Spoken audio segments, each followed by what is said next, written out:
Hello, everyone. Welcome. Thank you for joining us today. Our live stream. We are here to help you sound great from home. I want to thank you all for tuning in today. Thank you all for remaining a part of the YouTube community and the YouTube Space community, which is bringing you this workshop today. This is the Sound Great from Home virtual audio workshop. I do want to say that the views expressed today are those of the presenters and myself and not those of YouTube and Google. Now that we've gotten that out of the way, I want to provide you guys with some valuable info. We are coming at you guys from the YouTube Space today. We are providing a multitude of virtual offerings right now. I'm actually going to share that with you right now in the chat function of the live stream. Those of you who are joining us from the live stream, keep those questions coming in. I will be monitoring that chat as your MC for today. I will also be providing you guys with some links like the one I'm providing right now, which is our online Space's website. It's a way for you guys to keep in touch with what we're doing at the Space and the other virtual offerings that we have right now. I noticed some of you are joining us again. You are here also with our live stream from Look Great from Home. So really excited to see you guys back and staying involved. At the Spaces, before COVID and when we're back, we operate 7 studios in 6 countries to provide everything you need for your creative process. This includes any resources you may need, from sound stages to cameras, lighting, editing suites, to workshops and community events. We hope to inspire and provide opportunities to meet fellow content creators and artists like yourself, with the ultimate goal of collaboration. But while we're working from home, we're now providing virtual workshops like the ones you guys are participating in today. And you can see those at the website that I provided. I'll be providing those links kind of periodically again throughout, so don't worry if you guys miss anything. And in addition to today's workshop, we have the YouTube Creator Academy. This is another place where you can learn anything from growing your channel, reaching a new audience, pivoting, expanding the audience that you do have, monetization, but also we do have a lot of production elements. So production skills, beefing up anything you may need to work on. And if you guys have any extra questions after today's workshop, it's a great resource. So I'm going to be providing that link for you in just a second. But before I do that, I want to get into today's instructors. So these are our audio engineers that are going to be helping us out today. We have Mr. Joel from the Los Angeles Space. Joel, how are you doing today? I'm doing great. How are you doing, Samir? I'm doing very well. I'm excited to have everyone join us here. Good morning or good afternoon, wherever it is you may be joining us from. We also have Chris from the New York Space. Chris, how are you doing today? Doing well, doing well. Hey guys, good to be here with you. Awesome. I want to give them a little opportunity to know what you guys do on a day-to-day basis at the Space, or maybe what your day looks like right now. So Joel, how are you doing these days? I'm doing great. I'm at home right now. I kind of miss our studios and all the toys that I have there. But I got to bring some of those home, and I'll play with those in front of you a little later on. But I've been at the Space. I started about 6 years ago, and I came from a background of first music and audio for many years. I've done film and television, including things like Jeopardy, Jimmy Kimmel, Ellen, and came into YouTube, and this is the best gig I've ever had. And I don't mind being at home because I love talking about audio, and that's what I'm able to do today. So that's a good thing for me. Chris, why don't you tell us about you? Well, all right. Well, I haven't been there as long as you guys. I'm fairly new. I've been working over on the East Coast, Space New York, for about a year now. But I have worked in a production, specifically audio, for about 5 or 6 years. I've worked with Complex and Yahoo. So I've been around, but definitely one of the better jobs that I've had is working here with you guys. Cool. So I'm gonna send it back to Samir, and we've got a poll question to start for you. We do. Thank you, Joel, for prompting that. For those of you who saw, I see we're getting some answers in already. If you want to join us, I'm going to put that link in there right now. But for anyone who also has a phone, is familiar with QR codes, we are taking poll questions today. The first one we have is, what is keeping you from sounding great? This is just a way for us to kind of get the temperature of the room and see what problems you guys are dealing with. So if you do have a phone, feel free to use the camera function. Your link should pop up when you scan that QR code. I've also put a link in the live stream chat, or if you want to just go to slido.com on a different browser tab, 1176 is the poll question. I think we can go, let's start seeing what results we have coming in. Looks like a lot of people feel like their microphone is not up to snuff. That looks like the question we're getting, but we're getting a good spread of answers. And I just want to reassure everyone, we will be going over all the basic topics, all the general broad topics. So a lot of these problems, all of them we'll be addressing today, but this is just a better way for us to know where you guys are coming from, where we may focus today's workshop. And also the questions. We want to get as many questions as you guys. We want to make this as useful as possible for you guys. This is who it is for. But just to get a feel for these instructors, Joel, what is your biggest pet peeve with audio? These days, I think my pet peeve is the same as a lot of people's, and that's the preponderance of room noise. Yes, Chris, what's the biggest audio problem you're seeing these days? Definitely agree. Being in New York, hearing sirens and people chatting outside, you can hear entire conversations. It's crazy. So definitely just the room noise, environmental noise, the stuff going on around you. Oh man, I'm excited to get into today and learn some strategies to get rid of that room noise. Guys, without further delay, let's just jump right into today's instruction. For those of us who want to keep joining on Slido, we'll have some other poll questions coming in, but I'm just going to hand it off to Joel. Okay, so what we're going to talk about today is, and I see that a lot of people want to upgrade their mic. They feel like their mic is not good enough, but what we want to do first is make the most of that mic you have and teach you some things that are actually going to improve the mic that you have exponentially. There's basically two things we can do that are going to improve your sound a lot, and we're going to talk about that. Then we're going to talk about microphones in general. We will get in the weeds about microphones and about what microphones are good for what things in the kind of production we're seeing today. And then we're going to talk about recorders, the settings you can set up on recorders to optimize how they're recording, and maybe what kind of recorder is best for you. Then we're going to talk about monitoring and how that's the sort of secret sauce that's going to level you up one more notch as a professional. So let's talk about easy ways to combat bad sound. We're going to start off with a video that we produced that is something that will show you, and you will be able to hear the difference in little corrections we make as the video goes on. It'll start out with some bad sounding audio, and then you'll hear the corrections we make throughout the video.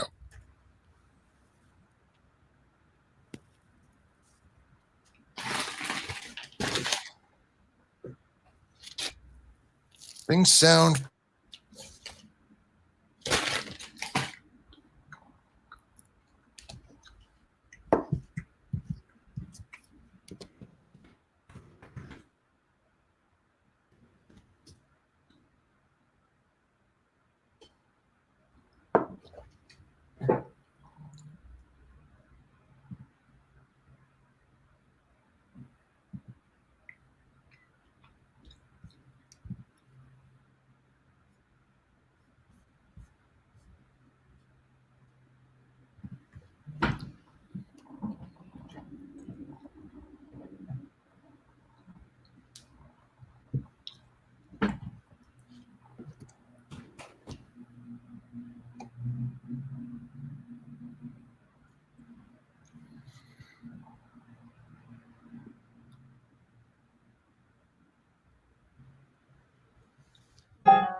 Wow, what a big difference that made. The room echo is much less, and I don't need subtitles anymore. Okay, I apologize. I thought I was muting my own mic, but I was muting everything. So we're going to go back and listen to this again. My apologies.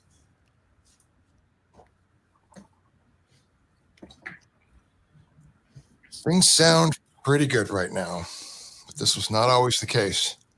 In this same spot, using the same recording equipment and the same microphone, things did not sound so good. I remember it well. Okay, I'm ready to start shooting my video. Or am I?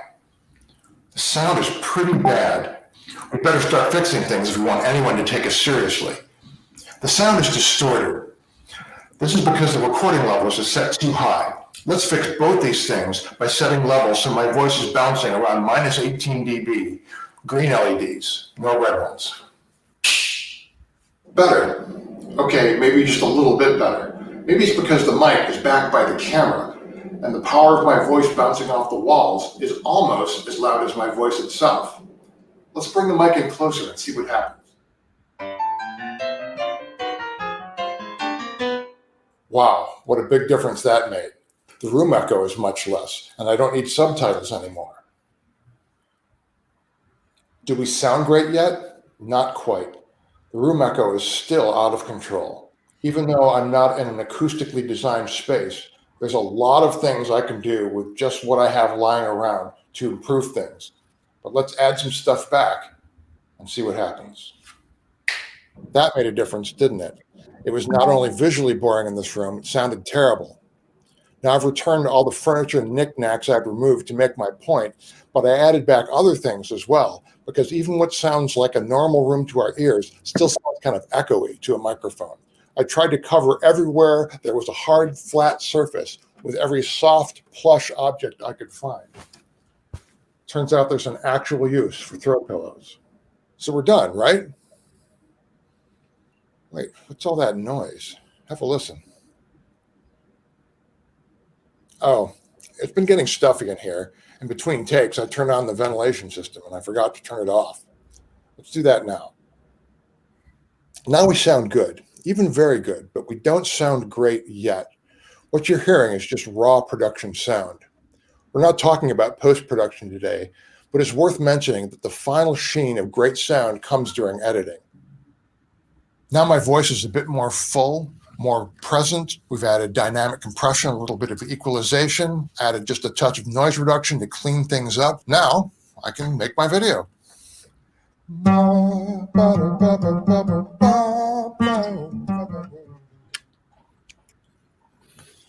Okay, so you kind of saw a progression of bad to good sound, and now we're going to break that down a little bit so you can kind of find out what you can do to achieve that.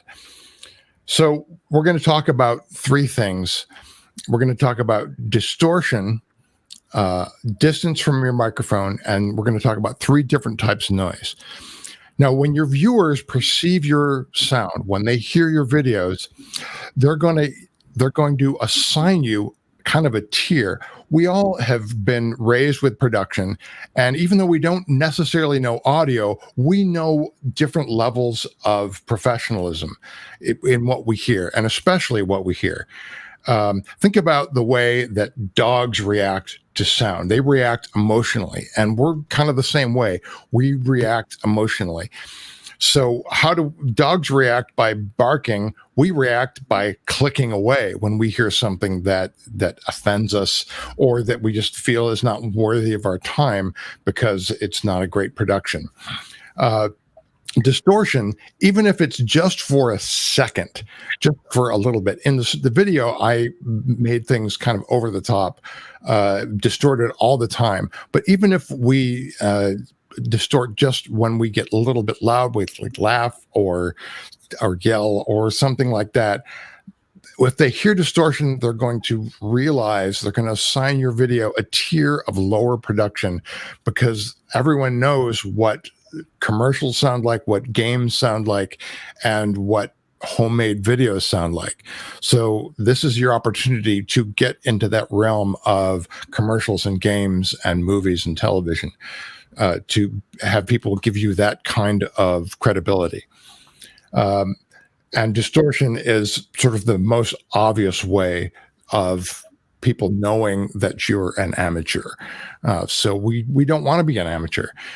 When we distort sound, what is happening is that we're cramming too much sound into our recorder.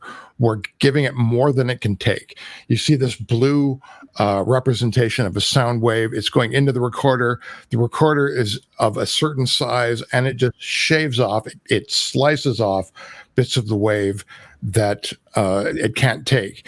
Not only is this loss of the information, parts of your voice that are going away forever, in its place, it adds frequencies, high frequencies. These are the baby screaming, nails on a chalkboard kind of frequencies that make people click away, or at the very least kind of say, oh, this is not, this isn't really that big of a channel because they have these audio problems.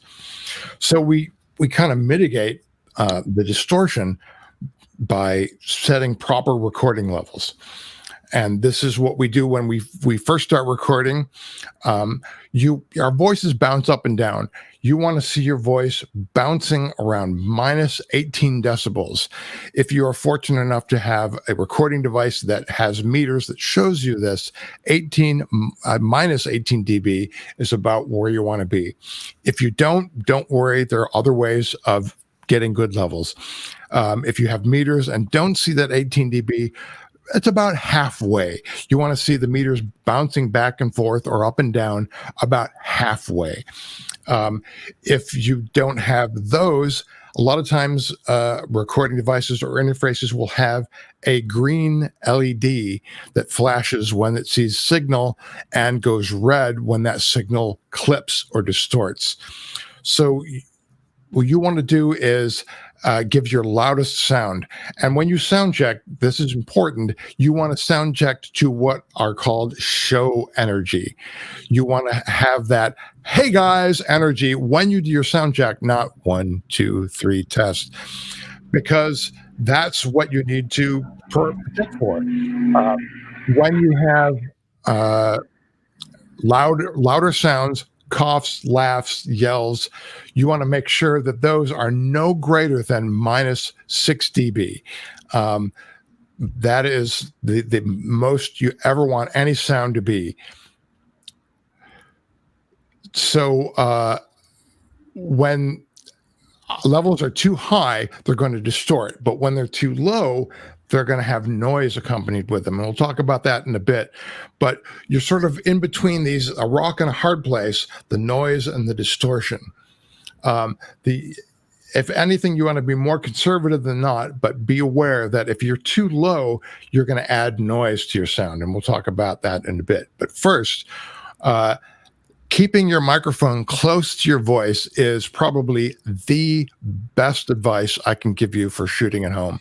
This is the thing that I wish I could tell creators more than anything, is to get their microphone off their camera or not use their camera microphone and get it within a certain distance of their voice.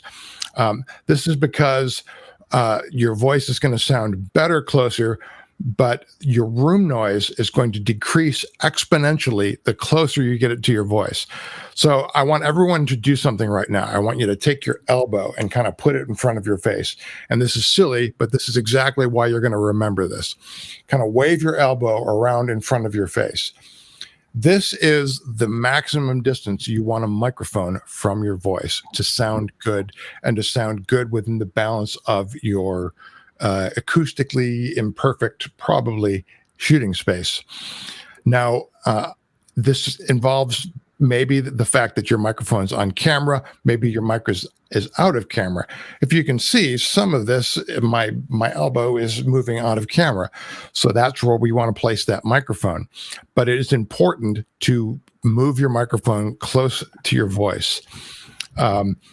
The exception for this would be shotgun microphones. If you're using a shotgun microphone, that can be a little bit further away. Shotgun microphones are specifically designed so you can have a camera shot without a microphone in it. And typically, a shotgun microphone is above you, but it can be below. But I want to stress that these microphones aren't magic. Just because you have a shotgun microphone and you've mounted it on your camera doesn't mean that it's going to sound great. If you take your arms right now and extend it out fully, this is the sort of sphere you want your shotgun microphone to exist in. If you're of average height, you should be able to touch your microphone. If you're a little bit shorter, it should be just beyond your grasp, and that's at a maximum. So let's talk about three kinds of noise. First, we're going to talk about hiss. If you've had a sound system and you've turned it up all the way and kind of listened to the speakers, this is sort of an old school test to see how quiet a sound system is. You turn it up and you see what you can hear. It's usually kind of a hiss. All electronics generate their own noise, and this includes microphones, this includes cables, your computer. Anything that sound passes through electronically is going to generate a layer of noise, and all these things add up. So we mitigate this by having those proper recording levels, staying out of that mud, as we call it, out of that noise floor, and having like a minus 18 dB center to our voice, so that when we boost it, it doesn't increase the noise as well. Then we have room echo. Now, this is the classic right now. We're going to talk more about this and room acoustics in a second. But room echo is basically the sound from your voice bouncing off the walls and then back into the microphone. Again, the first way to mitigate this is bringing your microphone close. As you bring your microphone close to your voice, the power of your voice is exponential, and the power of the room echo is exponential in the opposite direction. So if you're beyond an elbow or an arm's length away, the room echo is going to be against your favor, and you're going to hear more of that, or at least the psychology of people's minds are going to hear more of that than your voice. The third kind of noise is environmental noise. The stuff that's going on around you. Kids in another room, refrigerators, AC. I'm next to an airport. These are all things that we, some of them are within our control, some of them are not. Listen with headphones, listen to your microphone with headphones, and listen to your room. You're going to hear things that your ears don't hear, because our brains are very good at filtering out the kind of non-necessary stuff. But microphones aren't like this. And when things get produced and sent through speakers to our viewers, they hear these things. So you need to hear them too. Listen with headphones. Listen, do you hear your refrigerator? Do you hear your AC? Do you hear your neighbors? Do you hear traffic? Some of these things we can view as being in our control. Some of them we think, well, there's nothing I can do about that. The things in your control, in your environment, you can make sure your AC is turned off. Make sure if it's kind of hot, you kind of really super chill your room beforehand, so you can turn it off and not start sweating too soon. Refrigerators are usually on their own breaker. If you have your electrical control panel and it's labeled, you can usually turn off your refrigerator all by itself. Now, if you do this, please put a note somewhere so you don't forget this. But it's a measure of control you might not think you have, but you do. Another measure of control is when you shoot. It may not seem convenient to you, but maybe to get the best sound, you need to shoot late at night or early in the morning when the traffic is low or the airport isn't really active. These are all things that that may not seem in your control, but are. Now, let's talk about the acoustics, the sort of big thing we're all faced with. Bringing your mic in close is the big help, as you saw in the video. But another big boost to the way you sound is treating the room you're in. There are parts of your room that are on camera and parts of your room that are off camera. The parts of your room that are on camera, you can make more interesting and introduce objects that will also help with sound. But if you think of, if you imagine your video and if your camera were to pan around your room, you wouldn't necessarily want your viewers to see your whole studio. But microphones, even if they're close, can see your entire studio. So you want to hide that from your viewers. And you do this by treating your off-camera areas, especially by using padding.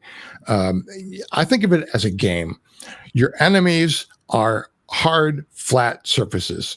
And in the architecture of today, walls, ceilings, floors, especially if you don't have wall-to-wall carpeting, these are all your acoustic enemies. And then you have your weapons. Your weapons are heavy blankets and quilts, curtains, rugs. Couch cushions are excellent to use because you can take them off your couch and your couch is still absorbing a bunch of sound, but now you can improve that. I've got a couch cushion up against my wall here and another one over here so that I sound more pleasant in this environment. And I'll tell you what else. I have dirty laundry on the floor behind me. Laundry is there's another person who does lighting and video stuff, and he makes use of laundry. Laundry can also be a great use in sound. Just spread it out on your floor if you have hardwood floors or hard furniture. Couch cushions, and your creativity is also a really good tool, a weapon against bad acoustics. Get creative. We're creative people, so use that. And you can use your creative powers in every aspect of production. So now I'm going to send it back to Samir, who's got a great quiz question. Yes. Thank you, everyone who has been joining. I see a lot of you have been getting in there. Also, I really am impressed with this chat going on right now on the live stream. I see people asking questions. I see people answering other people's questions. We got a lot of activity going on. It's awesome. I see you guys asking questions about lav mics and shotgun mics. We will be getting more into those in detail, but please feel free to keep filling each other in. It's amazing. It's very YouTube of you guys. I love it. The question we have right now, though, is distorted audio most often comes from. I'm going to give people a little extra chance to join if they want to use that QR code, or just go to slido.com and use the 1176 code to join. But I did want to address some of the questions we have coming in. Let's see. I have them right here. Yeah, a lot of the questions are regarding maybe working on a smaller budget. I just want to give a shout out to the YouTube Creator Channel Community tab for giving us a lot of these questions as well. Just want to let you guys know we'll be getting into these questions. A lot of people recording on their phones, a lot of the smaller YouTube channels or even the more experienced ones are still recording on their phones, but they want to try and get the best audio they can. Now, would this mean, is there a strategy to using the phone? Would the best strategy be to use a headphone microphone? I know a lot of people are using those, the earbud microphones. Would a lav mic? I know we can't. We're not giving like specific brand things, but just a direction folks can go in if they're starting out in a low budget. I guess one thing to ask yourself is, how are you using that phone? Are you using that phone just to record audio, or are you using that to capture video as well? So with that changes exactly what kind of product you'll be using. Because if you're using it just to record audio, then there are tons of different devices that you can use to mic yourself up, lapels, lavaliers, things like that, that could help you get better audio. But if you're using it as a camera source, then you're going to be further away from the subject, which causes you to use a different microphone. That makes sense. I think that also may address some of the other questions we've been having where folks have like the built-in microphone on the camera.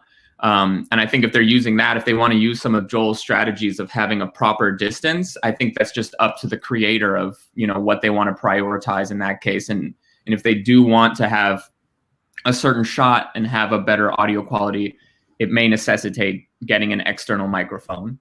And if you guys, there's plenty of affordable microphones online. So if you're working from home, you can still have access to them. We'll get into some of the general categories a little later on, but keep those questions coming. Let's see our poll results for right now. Let's see, distorted audio most often comes from, it looks like a lot of people are saying cheap microphones. I know from my experience, I have heard a lot of distorted audio come from very expensive microphones. Joel, Chris, what's your common experience with distortion? Go ahead, Joe. You go ahead, Chris. I'll let you take this one. Okay. All right. So usually it's the levels. It's the way you set your levels, because even a cheap mic can do the job. It's about knowing the mic and knowing how to set your levels, just so you can play safe and don't distort. But how about you, Joe? Yeah, the best, the best $10,000 rare Neumann microphone cannot, will sound distorted if you simply have the levels turned up. You can turn that very expensive microphone into less than a $20 lav that you got online. So levels are extremely important. I love how we had one person who was holding off on their vote until we gave the right answer, and boom, now we got the majority. I love it. They got it right. Hard audience, guys. Let's move on with some instructions. We talked about getting into some microphones, and we have some more info coming up right now. Yeah, so this is a really common question. What microphone is right for me? And we have to start out by saying, what do you want that microphone to do for you? If you think of microphones like vehicles, is it a truck? Is it a car? Is it a motorcycle? What is it you need it to do? Now, for the purposes of today's online workshop, we're going to talk about production. There's a whole world of music that is pretty complex and would take a whole other seminar. But we're going to talk about production, and we're going to break that production into three sort of categories of production, and that is podcasts, voiceovers, and on-camera dialogue. These are sort of the big three for production. We'll start with podcasts. Podcasts have a particular sound to them, and this gives its ownage to sort of old-time radio and the radio sound, that full voice sound where the sound of the voice has a bigger priority than the video. And what I'm going to do to you is I'm going to give you an example of a podcast microphone and then some other microphones so you can compare them. So we're going to start out. I'm going to talk into this podcast microphone. What makes this podcast microphone different is that it is a large diaphragm dynamic microphone. And what this enables you to do is to get very close. These microphones love for voices to be very close to them. And this gives you that podcast sound, that full sound. And we're going to talk about proximity effect in a moment. But first, what I'm going to do, since I'm doing this now, I'm going to give you sort of a tour of some different microphones. So you've heard the podcast kind of microphone, and what I've been speaking to you previously was a sort of more VO or voiceover style microphone. So let's look at a couple other things. What you're hearing now is a shotgun mic. This is a microphone that is just over my head out of the shot. And what I'll do is I'll bring it into the shot so you can see it. It's just out of the shot. You can probably see that now. This is a shotgun mic, and it is able to kind of be a little bit further away and kind of reach out and grab sound, but we still want to be as close as we can. And by contrast, I want to show you the internal microphone on my computer. So this is what I sound like just in a meeting kind of microphone on my laptop. You can hear tons of room noise all of a sudden. This is mostly because it's more than an arm's length away, which is more than I recommend even for a shotgun microphone. So let's go back to this microphone. Oh, so much better. Phew. So let's go on to that. Voiceover microphones. Voiceover microphones are typically large diaphragm condenser microphones. These are microphones that are very sensitive. They're accurate. They're able to capture the nuance of your voice. They are not always practical in dramatic settings where you're moving around. They're good for voiceover, where you have a controlled situation, where you can control your acoustics, you're not moving around, and you can just read copy. These microphones are probably the best quality microphones you're going to find. If you are in a studio and you need to record a singer, this is the kind of microphone you're going to go to. Now, with these microphones comes, because they're so sensitive, there is an aspect that we have to be aware of, and that is using a pop filter. Now, pop filters, all they do is protect your microphone from vocal plosives. Now, I want everyone to take their hand and put it in front of their mouth and say, poppin' and bumpin'. Poppin'. Popping and bumping. You should feel like a puff of air on your hand whenever you pronounce a P or a B. Just these two letters can mess up your sound, and this one thing protects against that. I'll give you an example. I'll take it away from my microphone. Popping and bumping. Popping and bumping. Hopefully you can hear the difference of that. VO microphones are so sensitive that wind can hit their capsule and just sound terrible.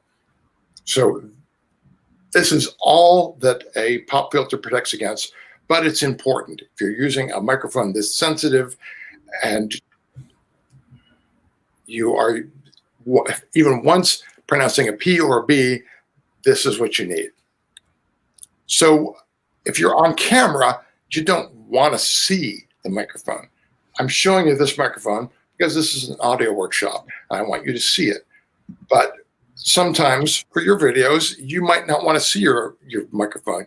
You might want your audience concentrating on what you're saying, which is more common than not. There are a couple ways of doing this. There's basically two ways of doing this. One is with that shotgun microphone that I was talking about, but a more common and probably a more cost-effective way of doing it is using a lavalier mic.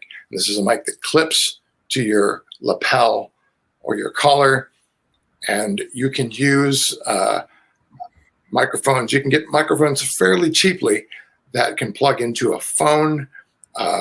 If you use an iPhone, there's an adapter like you see here. Probably the best solution for lav microphones is using a mini recorder. What a mini recorder does is it's simply a small little box you can put in your pocket, and that records your audio. So you clip the lavalier on your collar, the recorder's in your pocket, and it records the sound. The lavalier is close to your voice, which solves a lot of problems. And you can take that audio later on and drag it into your timeline, and it'll sound good. So this is kind of a basic on microphones and production, but I'm going to hand it over to my host from another coast, Chris, who's going to get into the weeds on polar patterns. Thank you. Yeah, so I really want to talk to you guys about polar patterns because it really talks about finding the right mic for you. Polar patterns or pickup patterns, as you may have heard of it before, really talks to you about the radius in which that mic is most useful or essential. So for right now, we're going to talk about the three most popular ones, which is bidirectional, cardioid, and omnidirectional. So first, bidirectional. This is a mic that picks up sound from the front and the back, but not the sides. So if you look at this graph that I have here, you'll see it. And with these microphones, you'll mainly see those in radio stations, or have you seen like those old timey microphones that announcers will use during like sport events, things like that? That's where you'll see those microphones. Also in a lot of podcasts. And what's great about these microphones is that it can be shared. So if you're doing a podcast and you only have one mic, you can share this with a guest or a co-host, and it'll be absolutely fine because it has that radius where you can be on either side and still make good use of this type of microphone. So then now we're going to go to cardioid. So in this graph, you'll notice that this type of microphone has like a heart-shaped pickup pattern. So it picks up everything in front of it, but nothing behind it. So as you can see on the picture to our left, these are our standard microphones you'll see during performances, vocal mics, things of that sort, because they're really good at picking up the performer and not the audience or the fans. So yeah, like I said before, just a really good vocal performing mic, really dynamic and can handle a live performance situation. So then now we go to omnidirectional. Now, this has a very huge pickup pattern, as you can see in the graph. It's just a huge circle. Now, these are your lavalier mics. So a lot of people like using lavalier mics because it's so compact, it's convenient. But one thing to really note is that looking at this pattern, this graph, it picks up a lot.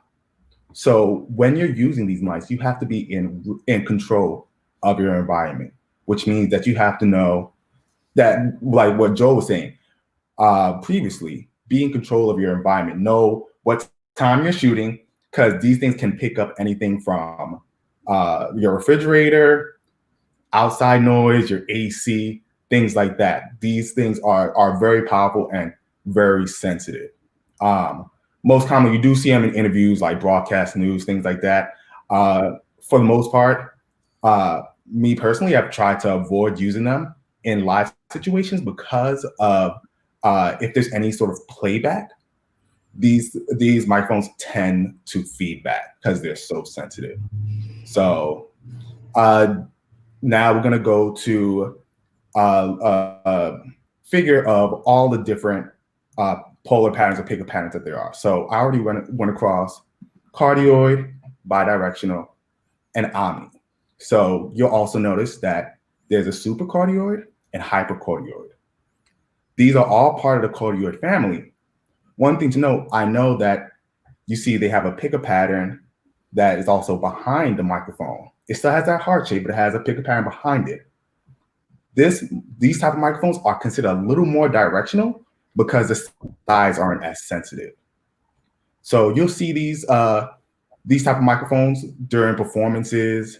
There's certain shotgun mics that have a hypercardioid pickup pattern.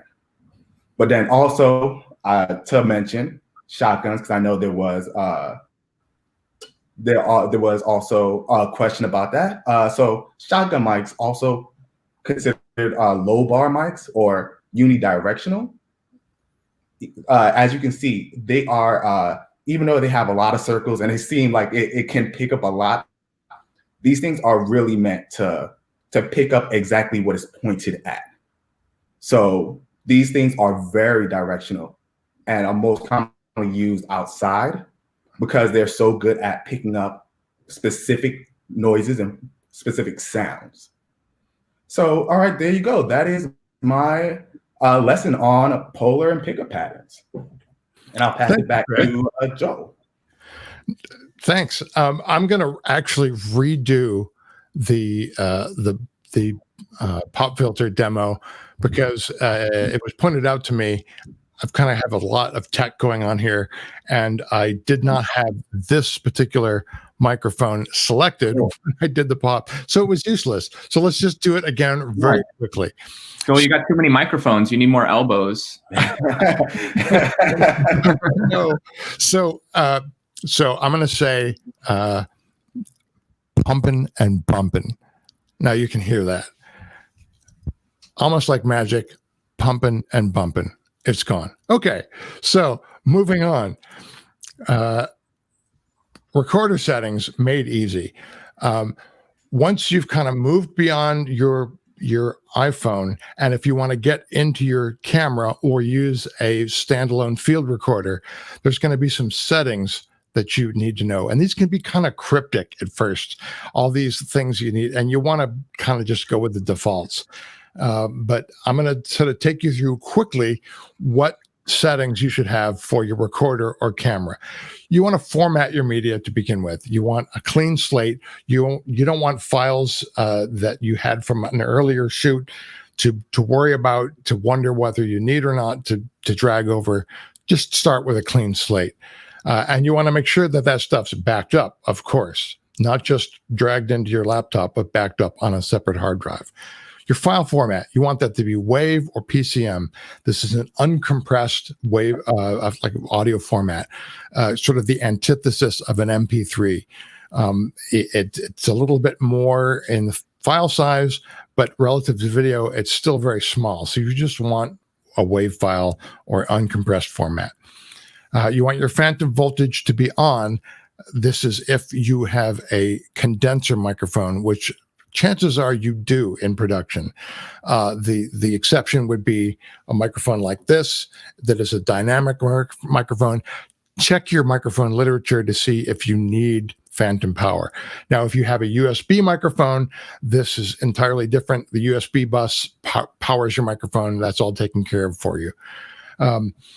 Roll-off is, what the heck is roll-off? You want to have your roll-off turned on. Roll-off or low-cut or HPF, which stands for high-pass filter.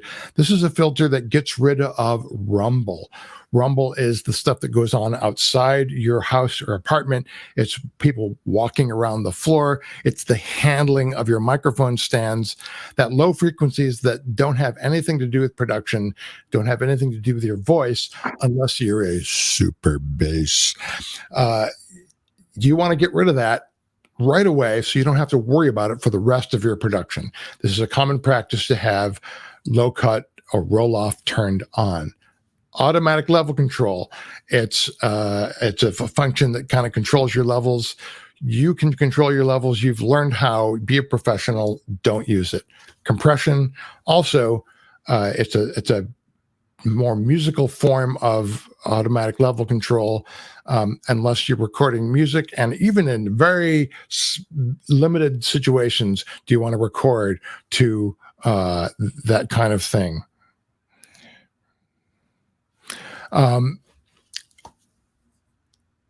Your sample rate should be at 48K. This can be thought of as the resolution, like in your camera. For audio, 48K is the professional standard. Bit depth is the sort of resolution in the other direction between your quietest sound and your loudest sound. This allows you that headroom to adjust your levels, to protect against distortion and protect against noise floor. 24-bit is the professional standard. So here is a typical field recorder. If you want to sort of upgrade from your camera or your phone, this is sort of the next logical step. You can see that there's two microphones at the top. I recommend not using these.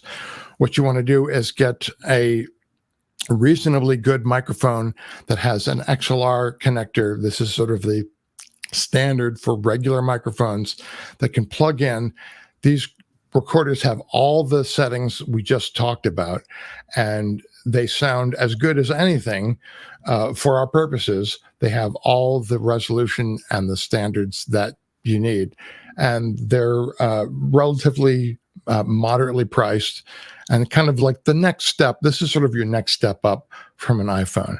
And I'm going to give it back to Chris, who's got some great info on phone interviews, something we're doing a lot of now. Yes. Thanks, Joe.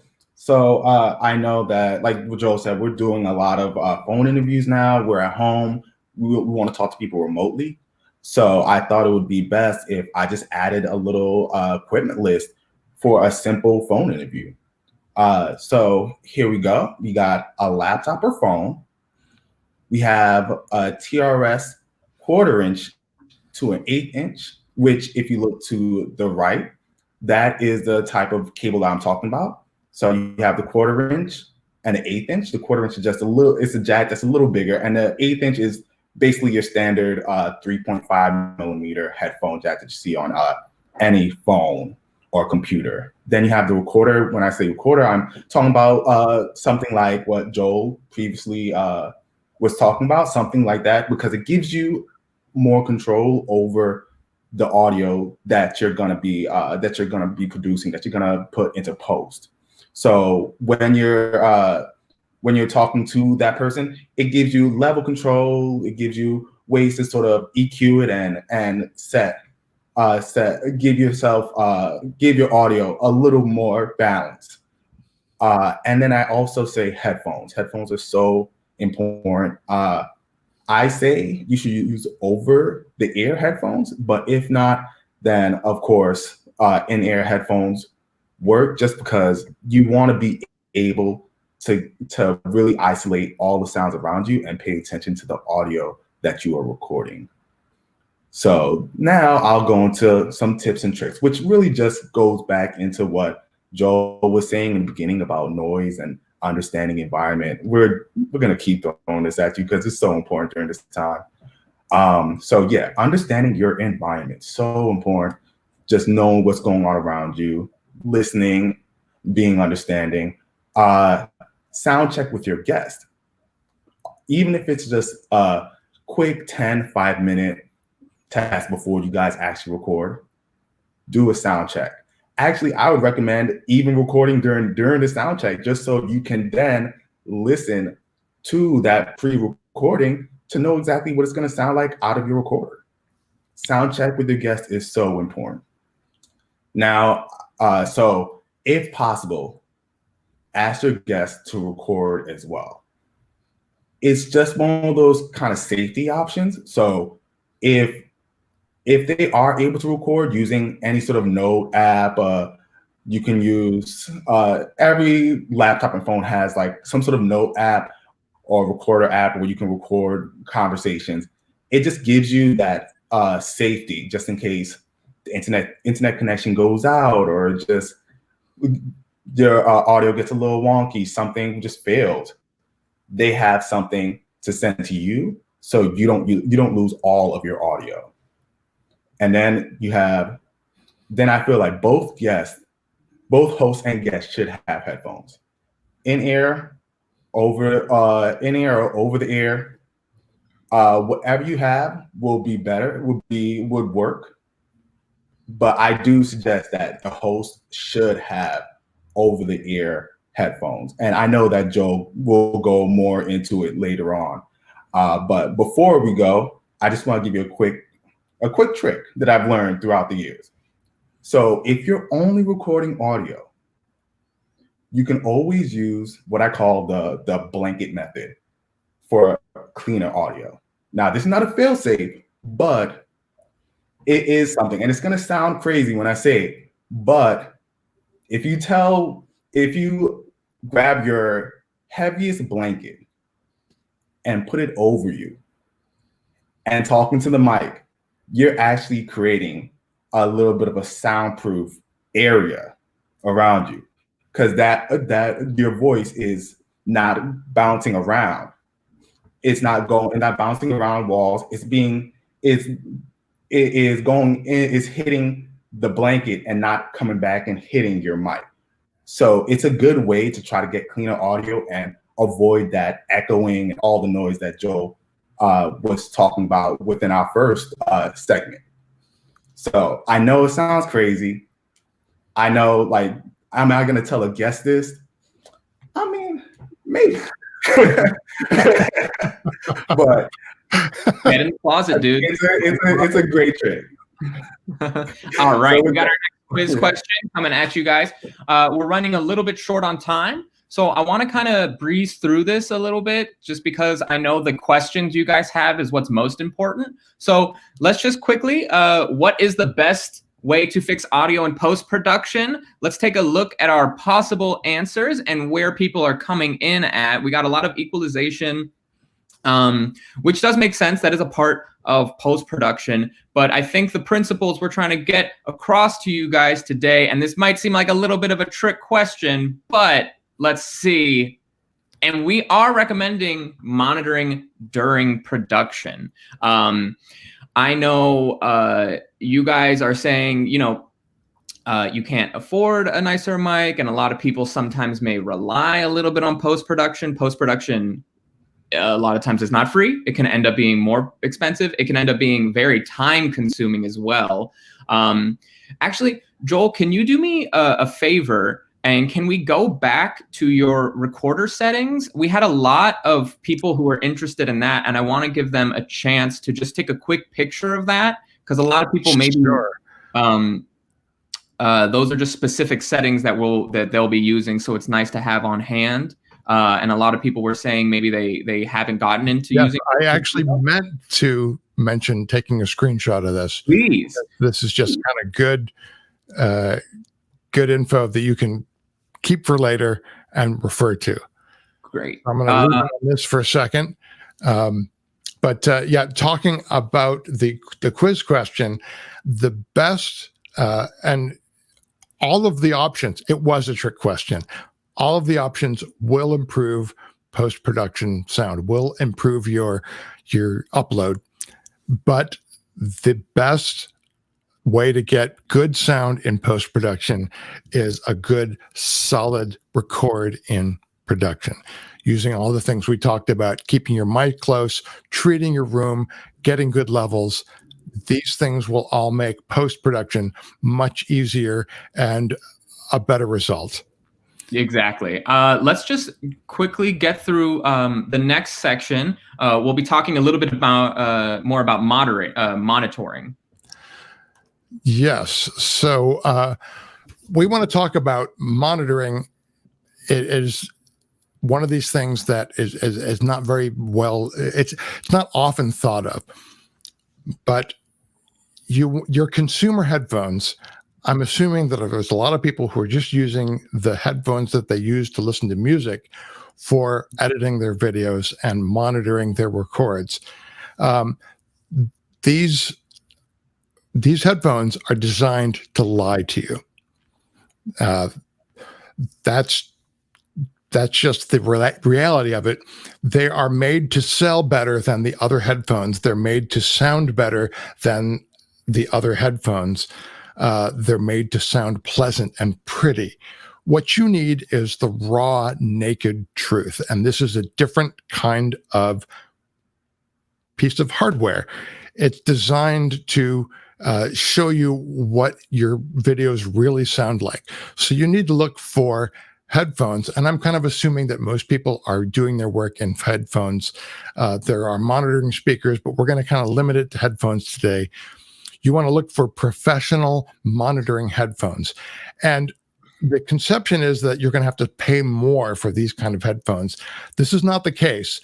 Oftentimes, you will see the same sort of price scale for consumer music listening headphones as you will for professional listening headphones. There's a scale.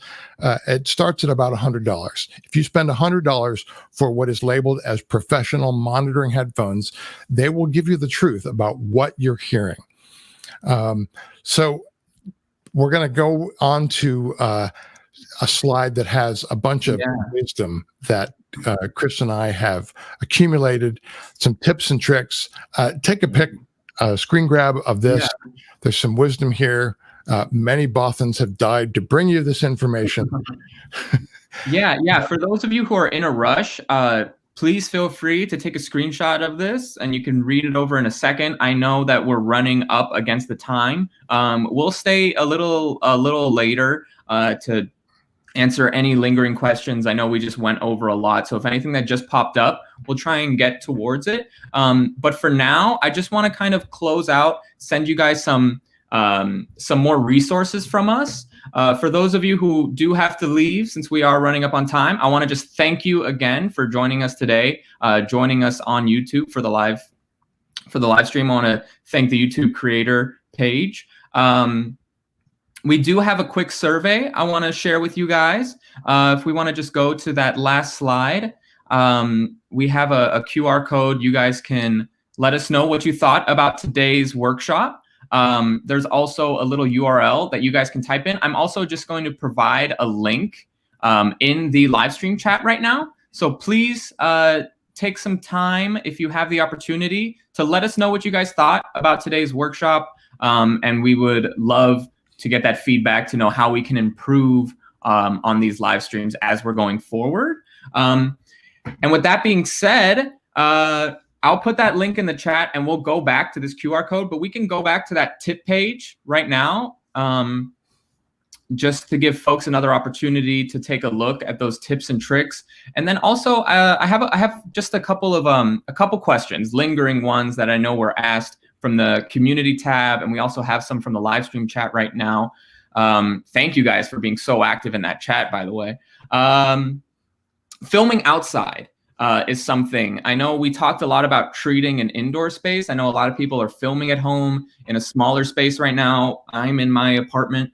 And we talked about treating the room, but when you're dealing with filming outside, are there any tips and tricks you guys can recommend to minimizing unwanted noise or maybe masking it? A lot of times it's the same principles of keeping a microphone close, which outside usually involves using a lavalier. If you're using a shotgun microphone, that it would often involve an operator, someone who can operate a boom pole. But what we want to do is minimize the noise, but understand that when you're outside, the outdoors is a character in your video, and it's okay to hear some stuff outdoors. What we want to do is, again, keep the microphone as close as possible. That's going to kind of help the sound of outdoors. The other element outdoors that we don't get indoors is wind, and especially using phones. Wind on a phone microphone is just about the worst sound I can imagine. I will click away from that video faster, or at the very minimum, mute the audio on that video as fast as anything. You want to use on any microphone when you're outside, any microphone, including a phone. There's kind of hacks for this. You want to use what's a wind muff, or what's kind of colloquially called a dead cat, a furry thing that goes over your microphone so you don't hear the wind. That's probably the biggest aspect of shooting outdoors, is protecting against that wind. And even a slight breeze can have that, and we've all heard it, that kind of sound that is so distracting from the story that we want to tell. That's a great answer. Thanks, guys. Hopefully we were able to give you guys some helpful tips on how to film outside. I think we have time for just one more question. So let's see. I do want to go back to our YouTube creator community tab. Thank you guys for providing so many questions for us there, as well as the live stream. Let's see. This is one regarding background music. What's the recommendation balance regarding background music added to your voice audio? Are there any tips? I know a lot of YouTubers like to use that strategy, particularly with like video intros and outros. Yeah, background music is really important. It can bring a flavor to your video, bring drama to your video. You can kind of tell people what emotion that you want to convey very, very succinctly. But of course, you don't want it to upstage what you're saying. You want your story, what your content is. So the short answer is to use your ears, just to listen to it with good monitoring, honest monitoring as you're editing, and get that balance in a sort of technical way. If you have loudness monitoring, you want your content, your vocal aspect to be between 22 and 18, minus 18 LUFS. This is a loudness component that you can research. And you want your music to be sort of minus 28, 30. But ultimately, you want to use your ears. Music in the background, if you want it not to distract from your voice, you want it to be more sustained components of music, less percussive. But again, trust your ears, use your ears to what is distracting or not from what is important. Yeah, and that's your content. Thanks, Joel. And thank you, Chris. I want to thank both of you guys for lending us your time today and helping out the creators. I want to thank all the creators who submitted their questions prior to today, and everyone who joined us today. Thank you for everyone continuing to be a part of the YouTube Space community. I know a lot of you probably still have some questions. Maybe today's instruction maybe brought up some subjects that you'd like to learn more about. I'm going to share with you in that live stream chat again the virtual YouTube Spaces calendar for you guys to sign up for other virtual offerings that we have right now. And I'm also going to share with you what you may already be familiar with, but the Creator Academy is a great place to kind of beef up on any production skills or anything that comes to managing a YouTube channel. I want to thank everyone again, and I want to play you guys out. Have a great day. Have a great night, wherever it is you may be. And thank you.